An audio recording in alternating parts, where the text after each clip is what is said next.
Creation.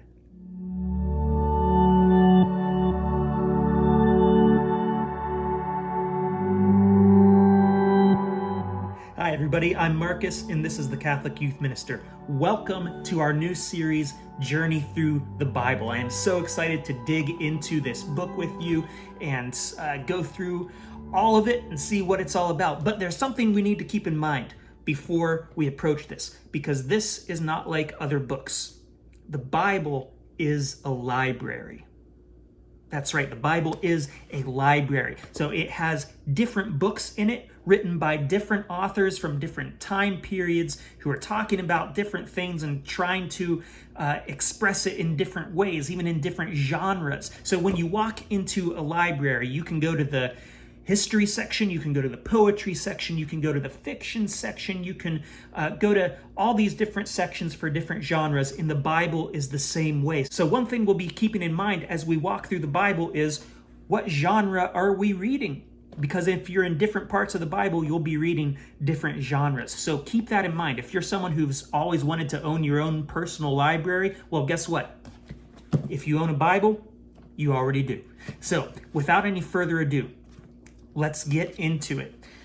So, starting at the book of Genesis, we hear the creation of the world. So let's look at this. On the first day, God creates light. God says, "Let there be light," and there is light. The second day, God creates the sky. Third day, God creates dry land, the sea, the plants, trees, all of that. The fourth day, God creates the sun, the moon, and the stars. The fifth day, God creates all the creatures that live in the sea and all the creatures that live in the sky. The sixth day, God creates animals that live on land. And finally, he makes human beings who are said to be created in God's own image. And that's something we'll talk about more in the next episode. But then on the seventh day, God rests. So Genesis 1:1, in the beginning, God created the heavens and the earth. So there are some things that confuse people here, because we hear this story of God creating the earth in creating all that there is, the whole universe, in 6 days and then resting on the seventh day. But some things don't add up. I mean, for example, God creates the whole day-night cycle, but doesn't create the sun and the moon until day 4. So how can you have day and night without the sun? And there are clues in this text itself that this story isn't to be read literally. That means when we read this, we don't have to say, okay, this says that God created everything that there is in 6 days and rested on the seventh, so that means in 6 literal 24-hour days, God created everything that there is. That's not what the story is trying to tell us.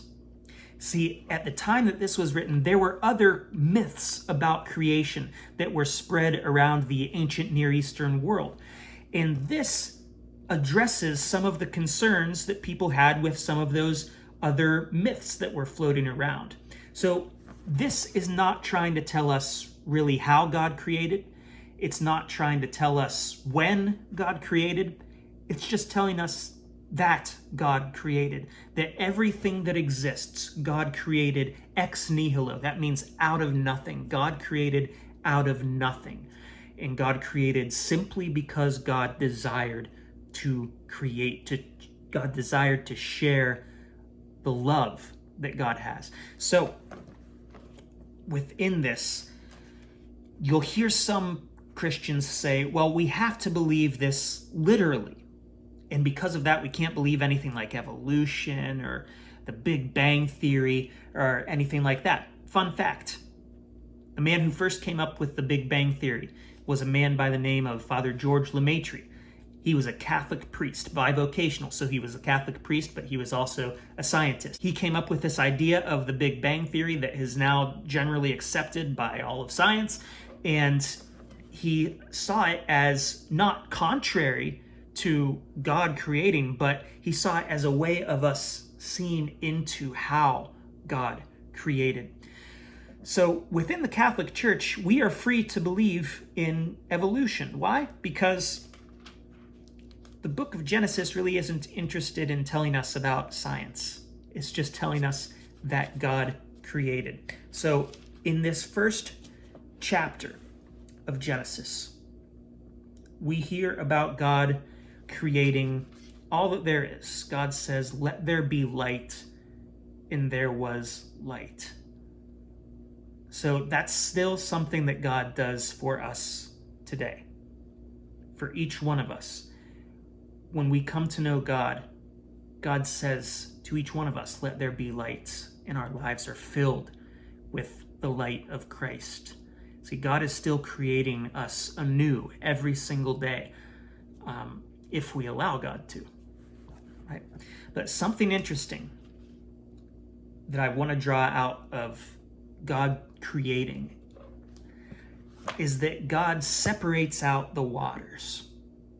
Now, I mentioned earlier that there were other creation myths, stories going around at this time, and something that was common to those was that the waters represented chaos.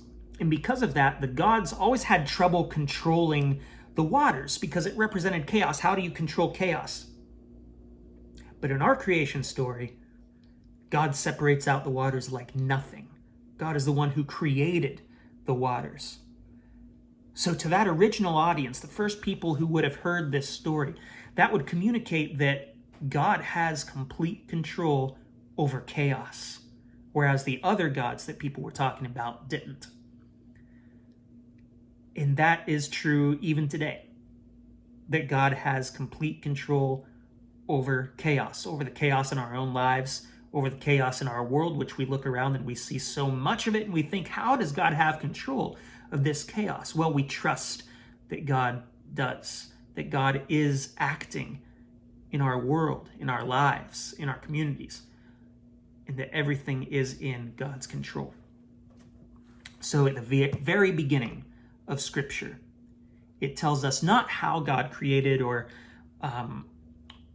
when God created, because those aren't the questions that the Bible is interested in addressing, right? This is not the genre of history. It's telling us that God created, that God created out of nothing in a desire to express God's own goodness and to give life. God is always one who is giving new life. So it tells us that God created, that God has complete control over chaos. So with that, that is Genesis chapter 1. And I am Marcus, and this is the Catholic Youth Minister. Please don't forget to like and subscribe.